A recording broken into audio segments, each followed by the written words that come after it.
अस्सलाम वालेकुम। आज हमारा लेक्चर नंबर 1 है ईडीएम सीरीज़ का। तो मैंने कोशिश की है कि सिर्फ़ और सिर्फ वही वर्ड आपके साथ शेयर किए जाएं जो कि पीपीएससी आपसे 1 पेपर में पूछ सकते हैं। तो आइए देख लेते हैं कि कौन से इंपॉर्टेंट्स वर्ड हैं जो हमने तैयार करने पीपीएससी 1 पेपर के लिहाज से 1 पेपर के हिसाब से, जो कि पीपीएससी आपसे 1 पेपर में पूछ सकते हैं। तो आइए देख लेते हैं मोस्ट इम्पॉर्टेंट वर्ड जो ईडीएम्स के हमने करने हैं वो कौन से हैं। तो सबसे पहले है रैंक एंड फाइल। रैंक कहते हैं पीपल्स को, ठीक है ना। रैंक एंड फाइल का क्या मतलब होता है? ऑर्डिनरी पीपल, यानी कि आम लोग, ठीक है ना।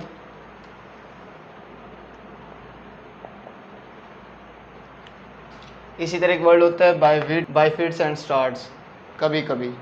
इसका क्या मतलब होता है? कभी कभी।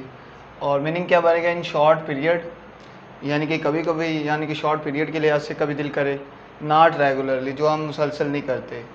मीन्स कभी एक दिन कर लिया या 2 दिन कर लिया, उसके बाद नहीं करना। तो इसे हम क्या कहते हैं ईडियम्स की ज़ुबान में? बाय फिट्स एंड स्टार्ट्स, कभी कभी, इन शॉर्ट पीरियड या नॉट रेगुलरली। इसी तरह एक वर्ड होता है अ वी बिट। वी बिट कहते हैं थोड़ा सा। तो इसका जो मीनिंग बनेगा वो क्या है? अ लिटल, यानी कि लिटल क्वांटिटी को जाहिर करने के लिए हम क्या यूज़ करते हैं? अ वी बिट, जिसका क्या मतलब होता है? A little. इसी तरह आउट ऑफ द वुड, ठीक है ना। इसका क्या मतलब होता है? Free from difficulties and dangers. अगर हम वर्ड यूज़ करते हैं ना आउट ऑफ द वुड, इसका क्या मतलब होता है कि किसी को किसी मुश्किलात से या किसी ख़तरे से निजात दिलाना, आज़ाद करना। उसे क्या हम यूज़ करते हैं? आउट ऑफ द वुड, ठीक है ना, यानी ख़तरे से बाहर।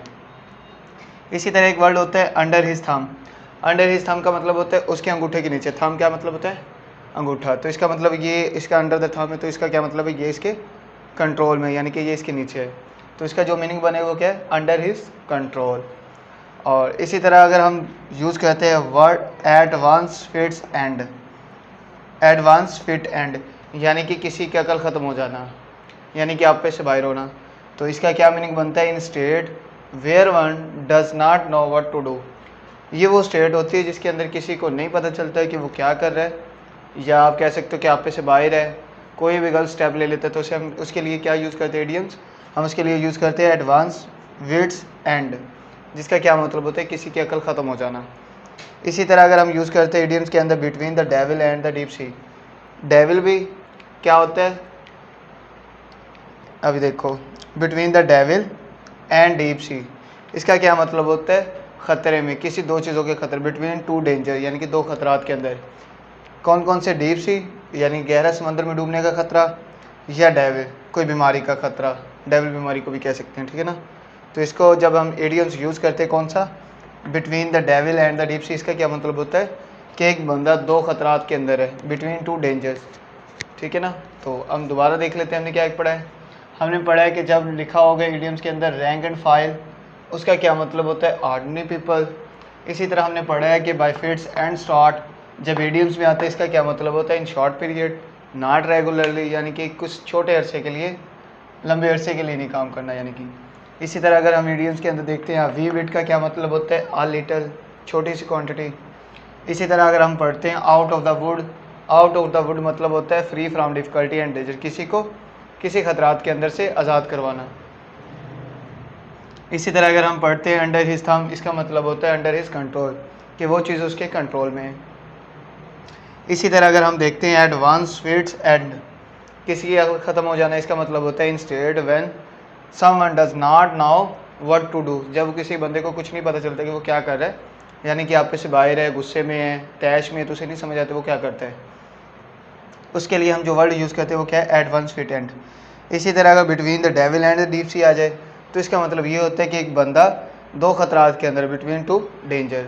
अब हम मज़ीद देख लेते हैं हमने कौन से करने हैं, मज़ीद देख लेते हैं कौन से वर्ड हमने करने हैं इडियम्स के हिसाब से। तो पहला वर्ड है बर्न द मिडनाइट ऑयल। जैसे कि आपको पढ़ने से ही समझ आ रहा है कि मिडनाइट ऑयल, देर तक जागना। इसे ये भी कह सकते हैं कि देर तक जागना है किसी काम के सिलसिले में। तो इसका जो मीनिंग बनेगा वो क्या है? वर्क। इसका मतलब वर्क भी बन सकता है या स्टडी हार्ड, यानी कि जो बंदा रात तक बैठ के पढ़ता है या स्टडी हार्ड करता है, मेहनत से काम करता है, रात तक बैठता रहता है, तो उसके लिए हम जो ईडियम्स यूज़ करते हैं उसका मतलब क्या होता है, burn the midnight oil use करते हैं ईडियम्स। इसी तरह एक वर्ड होता है काला शेप, काला स्पेड, आ स्पेड। इसका मतलब होता है कि किसी के साथ आपने कोई बात करनी है, मीटिंग करनी है और उससे डायरेक्ट आप बात कर सकते हो, ठीक है ना। तो इसका जो मीनिंग होता है वो क्या होता है, स्पीक फ्रैंकली, यानी कि बगैर हेजिटेशन के जो आप बात कर सकते हो किसी के साथ, एंड इनडायरेक्टली, डायरेक्ट बात कर सकते हो, ठीक है ना। स्पीक फ्रैंकली एंड डायरेक्टली, इसका ये मतलब होता है। इसी तरह कम ऑफ, आना विद फ्लाइंग कलर्स, वो बंदा जो आपकी तरफ आता है और अच्छे कलर्स के साथ, फ्लाइंग कलर्स का मतलब होता है कामयाबी के साथ। तो इसका जो मीनिंग बनेगा बी हाईली सक्सेसफुल, बहुत ज़्यादा कामयाबी के साथ जो बंदा आपकी तरफ आता है उसके लिए यूज़ करते हैं। या आप कह सकते हो कम ऑफ विद फ्लाइंग कलर्स का क्या मतलब होता है, बी हाईली सक्सेसफुल, वो बंदा जो बहुत ज़्यादा सक्सेसफुल है, तो उसके लिए हम क्या कलर के क्या वर्ड यूज़ करते हैं, कम ऑफ विद फ्लाइंग कलर्स।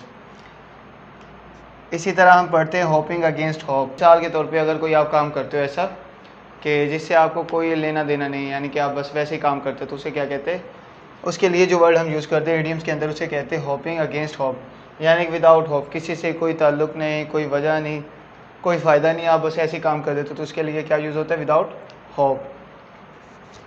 इसी तरह hit the nail on the head, hit करना नेल के साथ अपने हेड पे, तो इसका क्या मतलब होता है, काम करना, कोई भी काम करना। से द एग्जैक्ट थिंग, से द एग्जैक्ट थिंग,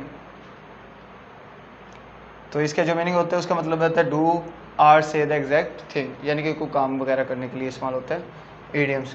इसी तरह एक वर्ड होता है एन एक्स टू ग्रिंड, इसका क्या मतलब होता है, a personal interest in the matter. मिसाल के तौर पे एक बंदा किसी के काम आता है, ठीक है, तो उसके काम क्यों आते हैं, क्योंकि उसको उसके अंदर कोई मफाद मिल रहा है, कोई उसका इंटरेस्ट है उसके अंदर, तो उसके लिए जो हम वर्ड यूज़ करते हैं उसे क्या कहते हैं, एक्स टू ग्रिंड, ठीक है ना, axe to grind idioms use करते हैं। इसी तरह टू गेट रिड ऑफ, इसका मतलब होता है गेट आउट, यानी कि डिस्पोज ऑफ होना, डिस्पोजिंग, ख़त्म होना। तो अभी हमने पढ़ा है कि वो ईडियम्स के अंदर पहले ईडियम हमने पढ़ा है बर्न द मिडनाइट ऑयल का मतलब होता है वर्क करना, स्टडी हार्ड करना। इसी तरह फिर हमने पढ़ा है काला स्पेड, आ स्पेड, इसका क्या मतलब होता है, स्पीक फ्रेंकली एंड डायरेक्टली। इसी तरह हमने पढ़ा है कम ऑफ विद फ्लाइंग कलर, वो बंदा जो बहुत सक्सेसफुल है उसके लिए हम यूज़ करते हैं be highly successful. Hopping against hope, ये तब हम यूज़ करते हैं विदाउट होप, जब हमें कोई चीज़ की होप ना हो।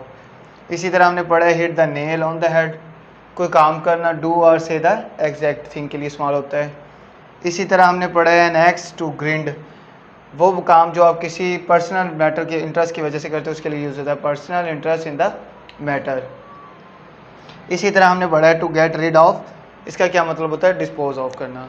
चलिए हम मज़ीद देख लेते हैं कौन से वर्ड करने हैं। चलें ये कुछ और वर्ड हैं वो भी देख लेते हैं। पहला वर्ड है ए डैगर्स ड्रॉन, क्या मतलब होता है, खंजर, जो इसका मीनिंग बने वो क्या है, बिटरली हॉस्टाइल, तल्ख दुश्मनी के लिए इस्तेमाल होता है ईडियम्स के अंदर। इसी तरह to play ducks and drags, इसका मतलब होता है टू एक्ट फ्लिशली, यानी पागलों की तरह एक्ट करना। और इसी तरह to tackle the bull by the horns, इसका मतलब होता है टू टैकल अ प्रॉब्लम, यानी कि किसी मसले को हल करना in a bold and direct fashion, fashion के लिहाज से। जब कभी भी ईडियम्स आएगा to tackle the bull by the horns, इसका मतलब होता है कि टैकल करना प्रॉब्लम को in bold and direct fashion के हिसाब से। तो इसी तरह रेन कैट्स एंड डॉग्स, इसका मतलब होता है रेन हैवीली, ज़्यादा बारिश होना। और to move heaven and earth, इसका क्या मतलब होता है, to make a supreme efforts, to make a supreme effort. और इसी तरह नो वेल, नो वेल का मतलब होता है नो गेन, नो वेल इसका मतलब है विदाउट एनी रिजल्ट, यानी कि जिसके अंदर कोई भी रिजल्ट ना निकले, उसके लिए हम इडियम्स को यूज़ करते हैं, वो क्या है, नो वेल। इसी तरह bark up the wrong tree, गलत दरख्त को चमकाना या किसी पर इल्ज़ाम लगाना, एक्यूज़। अब हमने देखा कि अगर इडियम है एट डैगर्स ड्रॉ, उसका क्या मतलब होता है, बिटरली हॉस्टाइल, तल्ख दुश्मनी के लिए इस्तेमाल होता है इडियम्स। इसी तरह टू प्ले डक एंड ड्रॉग्स, तो इसका मतलब होता है टू एक्ट फुलिशली। और इसी तरह अगर इडियम्स आए to take the bull by the horns, इसका मतलब होता है टैकल करना किसी प्रॉब्लम को बोल्ड एंड डायरेक्ट फैशन के हिसाब से। और इसी तरह रेन कैट्स एंड डॉग्स, इसका मतलब होता है रेन हैवीली के लिए इस्तेमाल होता है इडियम्स। इसी तरह के कहते हैं to move heaven and earth, तो इसका मतलब है to make a supreme effort, ज़्यादा जहाँ पे एफर्ट लगाया जाता है उसके लिए हम क्या यूज़ करते हैं, to move heaven and earth. इसी तरह नो विल जहाँ पे आ गया उसका मतलब होता है विदाउट एनी रिजल्ट। और इसी तरह bark up the wrong tree का मतलब होता है एक्यूज़ करना, किसी पर इल्ज़ाम लगाना। तो ये था लेक्चर नंबर 1। इंशाल्लाह मिलते हैं लेक्चर नंबर 2 में कुछ और इम्पोर्टेंट वर्ड लेके इडियम के हिसाब से। तब तक के लिए अल्लाह हाफिज़।